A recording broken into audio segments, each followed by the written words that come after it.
ब्रह्मांड वैज्ञानिकों के लिए एक अबूझ पहेली बनी हुई है। रिसर्चर दिन रात मेहनत करके कोई एक रहस्य से पर्दा उठाते हैं, तब तक कई और रहस्य प्रकट हो जाते हैं। दोस्तों, खोजकर्ताओं को ब्रह्मांड में कई ऐसे अजीबोगरीब ग्रह के बारे में पता चला है कि जब आप इन ग्रहों के बारे में जानेंगे तो आपकी भी आंखें फटी की फटी रह जाएंगी। आज हम जिस ग्रह के बारे में बात करने वाले हैं वह पूरी तरह हीरे से बना है, इसलिए इसे हीरे वाला ग्रह भी कहा जाता है। लेकिन वैज्ञानिकों ने इसे 55 कैंकरी ई नाम रखा है। हमारे सौर मंडल में मौजूद यूरेनस और नेपच्यून ग्रह पर भी हीरे की बारिश होती है। इन दोनों ग्रहों पर वायुमंडलीय दबाव के कारण ऐसी स्थिति बनती है जिसके कारण इन ग्रहों पर हीरे की बारिश होती है। इस तरह के जितने भी ग्रह वैज्ञानिकों को ज्ञात है, उन सभी ग्रहों के बारे में आज हम आपको डिटेल से जानकारी देंगे। दोस्तों, अगर आप इस चैनल पर नए हैं तो हमारे चैनल को सब्सक्राइब करें और वीडियो को एक लाइक कर दें, ताकि हम आपके लिए ऐसे रहस्यों से भरी वीडियो लाते रहें। सबसे पहले हम अपने सोलर सिस्टम से ही शुरू करते हैं। हमारे सौर मंडल में मौजूद यूरेनस और नेपच्यून ग्रह पर भी हीरे की बारिश होती है। वैज्ञानिकों के अनुसार सूर्य से बहुत ज्यादा दूर होने के कारण इन ग्रहों पर तापमान -200 डिग्री सेल्सियस रहता है, जिसके कारण इसके वायुमंडल में जमी हुई मीथेन के बादल उड़ते रहते हैं।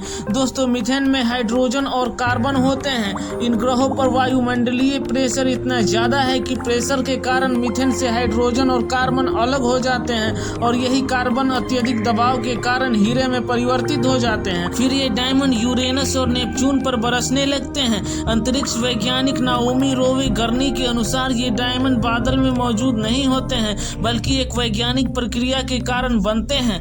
दोस्तों, वैसे नेपच्यून पर मौसम पृथ्वी की तरह नहीं है। नेपच्यून की सतह पूरी तरह समतल है। यहाँ हवाओं की रफ्तार बहुत ज्यादा तेज होती है।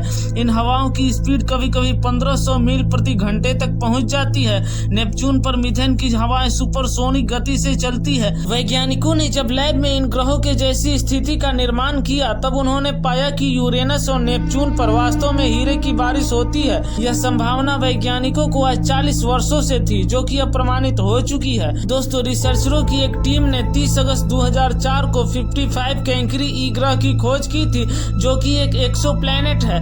दोस्तों, एक्सोप्लैनेट ऐसे ग्रहों को कहा जाता है जो एक ऐसे तारे को ऑर्बिट करते हैं जिन पर कार्बन बहुत ज्यादा होता है। इन तारों को ऑर्बिट करने वाले ग्रहों पर भी कार्बन का अनुपात बहुत ज्यादा होता है, इसलिए इन ग्रहों को एक्सोप्लैनेट कहा जाता है। 55 कैंकरी ई ग्रह का तापमान 2000 डिग्री सेल्सियस से भी ज्यादा है, क्योंकि यह अपने तारे को काफी करीब से ऑर्बिट करता है। पृथ्वी से इसकी दूरी 40 प्रकाश वर्ष है। यह अपने तारे की 18 घंटे में ही एक परिक्रमा पूरी कर लेता है। वैज्ञानिकों के अनुसार इस ग्रह पर बहुत ज्यादा मात्रा में कार्बन मौजूद है। कुछ रिसर्चरों का कहना है कि अपने तारे के काफी नजदीक होने के कारण इस ग्रह पर बहुत ज्यादा गर्मी रहती है, जिसके कारण इसका पूरा कार्बन हीरे में बदल चुका है। जबकि कुछ वैज्ञानिकों ने यह आशंका जताई है कि ग्रह के जिस भाग में टेम्परेचर बहुत ज्यादा होता है, वहाँ की सतह तो हीरे में बदल चुकी है, लेकिन कुछ ऐसी जगह जहाँ का तापमान कम होता है, उस जगह पर इस ग्रह का हिस्सा अभी भी कार्बन के रूप में ही मौजूद है। कार्बन जब हाई टेम्परेचर के संपर्क में आता है, तब उसके अणु धीरे धीरे हीरे में परिवर्तित हो जाते हैं। हमारे सौर मंडल में मौजूद शनि ग्रह पर भी हीरे की बारिश होती है, जिस पर एक डिटेल वीडियो हमने बनाया है, जिसका लिंक हमने डिस्क्रिप्शन में डाल दिया है। अगर आप चाहें तो लिंक पर क्लिक करके उस वीडियो को देख सकते हैं।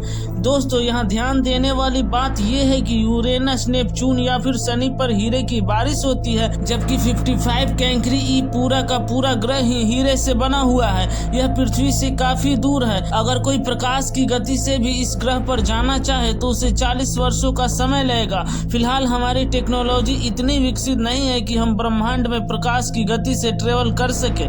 वैज्ञानिकों के अनुसार इन डायमंड प्लैनेट का निर्माण एक बहुत ही लंबी प्रक्रिया से होता है। जब तारे में सुपरनोवा एक्सप्लोजन के बाद बचे हुए अवशेष न्यूट्रॉन स्टार में बदल जाते हैं, तब अरबों सालों के बाद ये न्यूट्रॉन स्टार व्हाइट ड्वार्फ में बदल जाते हैं। फिर करोड़ों सालों के बाद ये व्हाइट ड्वार्फ धीरे धीरे ठंडा होते हैं। ठंडा होने से ये व्हाइट ड्वार्फ ब्लैक ड्वार्फ में बदल जाते हैं। जिन ब्लैक ड्वार्फ में कार्बन बहुत ज्यादा होता है, वो आगे जब हाई टेम्परेचर के संपर्क में आते हैं, तब वो ब्लैक ड्वार्फ डायमंड प्लैनेट में परिवर्तित हो जाते हैं। वैज्ञानिकों का मानना है कि हमारे ब्रह्मांड में कई ऐसे प्लैनेट मौजूद हो सकते हैं जिनका निर्माण इस प्रक्रिया से हुआ हो।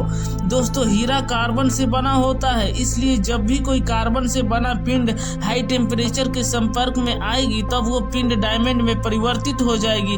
हमारे ब्रह्मांड में इतने ज्यादा तारे हैं कि ऐसी स्थिति का निर्माण होना कोई बड़ी बात नहीं है। दोस्तों 55 कैंकरी ई का आकार पृथ्वी से दुगना है, लेकिन इसका आयतन पृथ्वी से 10 गुना ज्यादा है, क्योंकि हीरा एक अति संघनित पदार्थ है जो कि बहुत कठोर और भारी होता है। ओहियो यूनिवर्सिटी के वैज्ञानिक वेंडी पेनरो का कहना है कि हमारी मिल्की वे में ऐसे बहुत सारे ग्रह मौजूद हैं जिन पर खरबों टन हीरा पड़ा हुआ है, और कुछ ग्रह तो शुद्ध हीरे से ही बने हुए हैं। इन ग्रहों से आने वाली किरणों पर रिसर्च करने के बाद यह पाया गया कि इन बड़े ग्रहों का कार्बन पूरी तरह हीरे में परिवर्तित हो चुका है। दोस्तों रिसर्चरों ने पृथ्वी से 15 गुना बड़े एक ग्रह की खोज की है जिसका आधा हिस्सा हीरे का बना हुआ है। फिलहाल वैज्ञानिकों ने इस ग्रह को अभी कोई नाम नहीं दिया है।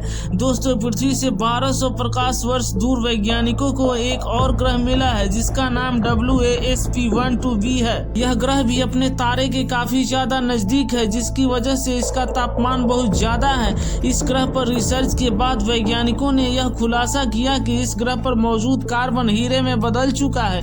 इसका आकार काफी बड़ा है, यह हमारे सौर मंडल में मौजूद जुपिटर जितना बड़ा है। प्रिंसटन यूनिवर्सिटी के वैज्ञानिक निक्कू मधुसूदन के अनुसार इस ग्रह ने कई सवाल खड़े कर दिए हैं, क्योंकि अब तक जितने भी हीरे से बने ग्रह मिले हैं उन सभी ग्रहों से दुगना कार्बन इस ग्रह में मौजूद है, जो कार्बन डाइऑक्साइड, मीथेन और कार्बन मोनोऑक्साइड के रूप में इस ग्रह पर मौजूद है। कार्बन की इतनी मौजूदगी ने वैज्ञानिकों को चौंका दिया है। जब हीरे को गर्म किया जाता है तब यह कार्बन डाइऑक्साइड में बदल जाता है और कुछ भी राख नहीं बचता। दोस्तों हीरे के सभी कार्बन परमाणु शक्तिशाली बॉन्ड द्वारा जुड़े होते हैं, इसलिए हीरा बहुत कठोर होता है। हीरे में उपस्थित चारों इलेक्ट्रॉन सहसंयोजी बंध में शामिल होते हैं। इसका एक भी इलेक्ट्रॉन स्वतंत्र नहीं होता। असली हीरे की अंदरूनी बनावट उबड़ खाबड़ होती है, जबकि आर्टिफिशियल डायमंड अंदर से नॉर्मल होता है। दोस्तों असली हीरे में खांचे होते हैं जो बहुत ही ताकतवर माइक्रोस्कोप से देखे जा सकते हैं। वैज्ञानिक शोध के अनुसार WASP-12b एक शुद्ध हीरे से बना ग्रह है जो कि एक बहुत बड़ा ग्रह है। इसका आकार बृहस्पति जितना है। दोस्तों बृहस्पति के अंदर हमारे पृथ्वी जैसे 1300 ग्रह समा सकते हैं, तो इससे आप अंदाजा लगा सकते हैं कि WASP-12b ग्रह पर कितना ज्यादा हीरा मौजूद है। आप समझ लीजिए कि पृथ्वी जैसे 1300 ग्रह पूरे के पूरे हीरे से ही बने हुए हैं। इतना हीरा मौजूद है इस ग्रह पर। दोस्तों हीरा पृथ्वी की सबसे महंगी चीजों में से एक है। इस ग्रह के सतह का तापमान 1650 डिग्री सेल्सियस है। इस ग्रह ने वैज्ञानिकों को आश्चर्यचकित कर दिया है। फिलहाल इस ग्रह पर रिसर्च जारी है। इस पर आगे कोई अपडेट रही तो हम अवश्य आपसे साझा करेंगे। दोस्तों जाते जाते वीडियो को एक लाइक कर दीजिएगा और हमारे चैनल को सब्सक्राइब कर लीजिएगा। मिलते हैं अगली वीडियो में, तब तक जय हिंद दोस्तों।